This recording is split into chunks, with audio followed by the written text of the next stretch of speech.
여러분 안녕하십니까? 부동산 세법의 이재준입니다. 여러분 우리 지난 시간에 취득세에서 과세편에 관련된 내용 살펴봤었죠. 그래서 우리 지난 시간부터 취득세를 계산하기 위한 과세편에다 세율을 곱해서 산출세율을 계산할 때 바로 과세편에 관련된 내용 살펴봤습니다.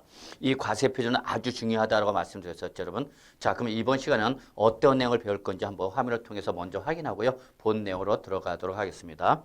자, 일단은요, 이번 시간에는요, 취득세, 표준세에 관련된 내용 살펴보겠습니다. 그래서 지난 시간에 우리가 취득세, 과세, 표준에 관련된 내용을 공부한 거거든요.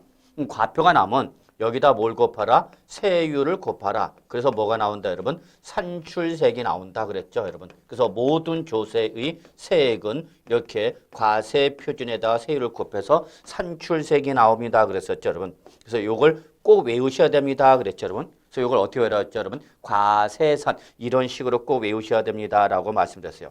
그래서 지난 시간에 바로 여기 과세표에 관련된 내용이었고요. 자, 이번 시간에 요 세율에 관련된 내용을 들어가고자 합니다.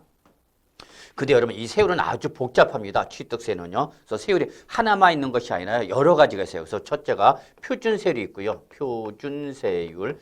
글자 그대로 기준이 되는 세율을 말하는 거죠, 여러분. 자, 여기다가 이제 우리 중과세율이 있습니다. 중과세율. 그럼 여러분 얘는 글자 그대로 세율을 어떻게 하겠다? 무겁게 과세하겠다는 얘기죠. 그 다음에 이제 우리 특례세율이라는 것이 있습니다. 특례세율이 있고요. 특례세율이 있고요. 그 다음에 중과세율은 이번 2020년도 8월 때부터 추가돼 갖고 여러분 그전에는 3가지가 있었다가 이번에는 이제 4가지가 있습니다. 그래서 이런 복잡한 구조에서 이번 시간에는 요 표준세에 관련된 내용을 좀 중점적으로 공부를 하고요. 그 다음에 주택에 대한 중과에 이러한 내용을 배울 텐데 그래서 이번 시간은 취득세의 기본이 되는 표준세율 그 다음에 이러한 표준세를 적용할 때의 적용 규정 그리고 중과세, 요 중과세율을 말하는 거죠. 그 다음에 주택에 대한 취득, 중과 이러한 내용을 이번 시간에 다루도록 하겠습니다. 이 부분은 여러분 다 별표 3개짜리입니다. 별표 3개짜리. 그래서 특히 취득세 표준세를 반드시 정리해 두시고요. 취득세 세율 적용 제가 강조하는 것만 봐주시면 되고 요 중과세는 종류만 좀 일단 좀 봐주시고요. 그다음에 주택 취득에 대한 중과세도 매우 중요한 부분이다라고 말씀드릴 수 있습니다. 그래서 이 부분은 전체가 이번 시간 배우는 분은 항상 언제든지 시험에 출제될 수 있는 부분이다라는 것을 먼저 말씀드리도록 하겠습니다. 자, 그래서 이번 시간에 관련된 내용 이제 우리 들어가도록 하겠습니다. 그래서 일단은 첫 번째 우리 표준세율 관련된 내용 살펴보도록 하죠.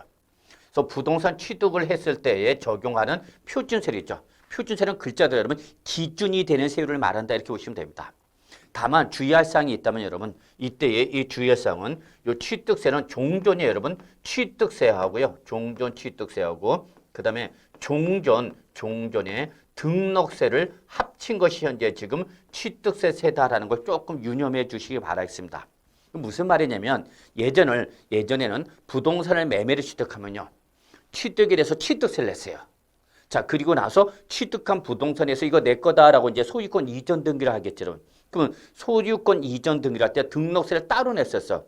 그래서 여러분 결론은 예전에는 부동산 취득하면 취득에 따른 취득세를 한 번 내고 그 취득한 부동산에 대한 등기를 하려면 등록세를 한 번 냈었어요. 그래서 2번 냈단 말이야.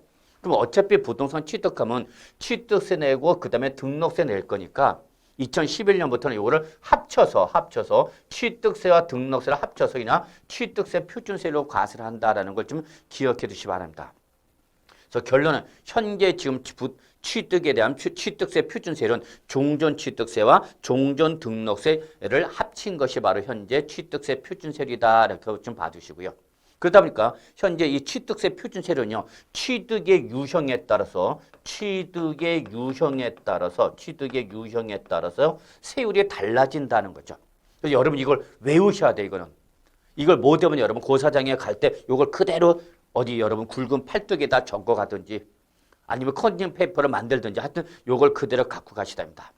그러면 제일 먼저 우리 부동산을 취득할 때 가장 기본적으로 저는 제일 받고 싶은 게 바로 뭐냐 상속을 받고 싶어. 그래서 제일 먼저 상속을 받았다.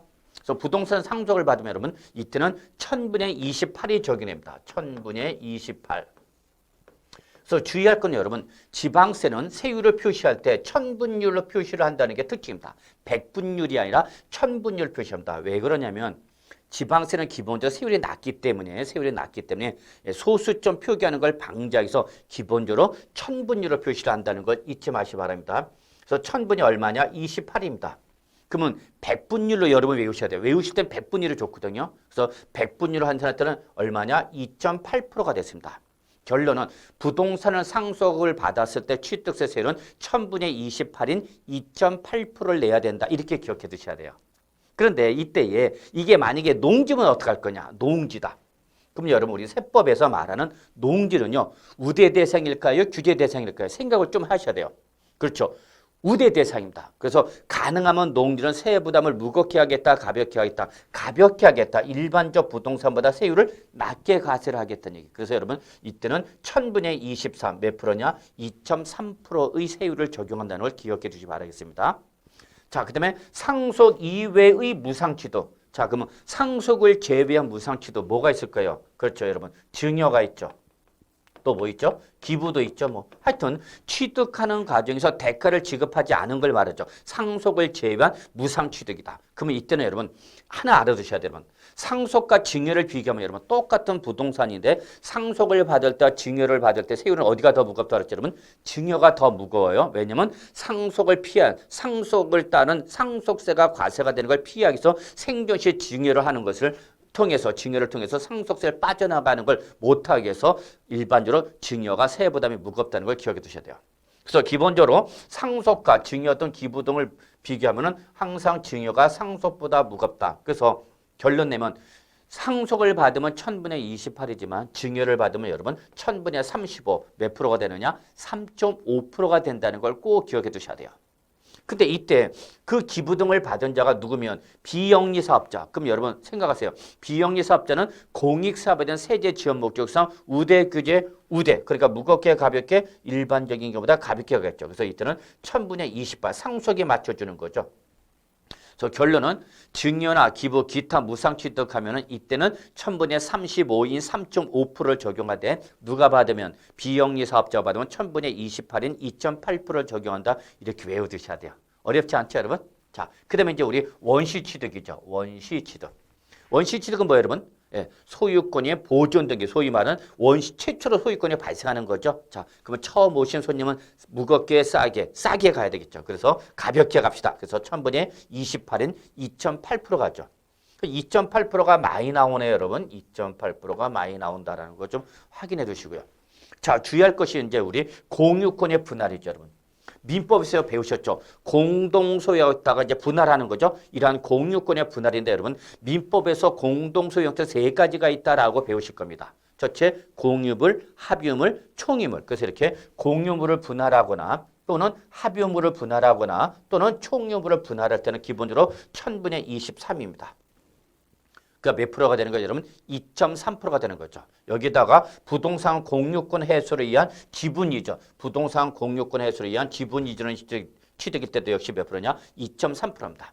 근데 공유물을 분할하거나 부동산 공유권 해소를 위한 지분 이전으로 인한 이때는 여러분 단 등기부 등본상 자기 지분 초과분, 본인 지분 초과분은 제외한다는 걸 잊지 마시기 바랍니다. 그래서 자기 지분 한도 내에서 분할할 때는 2.3%지만 당초 자기 지분을 뭐하면 초과하는 부분은 요 2.3% 적용 대상에서 어떻게 한다 여러분? 제외한다는 걸 기억해 두셔야 합니다. 그래서 결론 냅시다. 공유물의 분할이나 부동산 공유권 해소를 위한 지분 이전으로 인한 취득일 때는 2.3% 하는데 이때 단 등기부상 본인 지분 초과하는 것을 어떻게 한다? 제외한다. 그 다음에 합유물과 총물의 분할. 하여튼 여러분 분할이 일어나면 그냥 몇 프로다 여러분? 2.3%다. 이렇게 기억해 두시기 바라겠습니다. 자, 그 밖에 원유로 인한 부동산 취득이죠. 자, 이때 그 밖에 원유로 취득하는 부동산에 대해서는 바로 4%입니다. 이때 여기서 여러분 그 밖에 원유로 인한 취득 이게 뭔지를 아셔야 돼요. 바로 매매 등으로 인한 뭐다 여러분? 유상취득이다. 매매 등으로 인한 유상취득을 말한다는 걸 꼭 기억해 두셔야 돼요.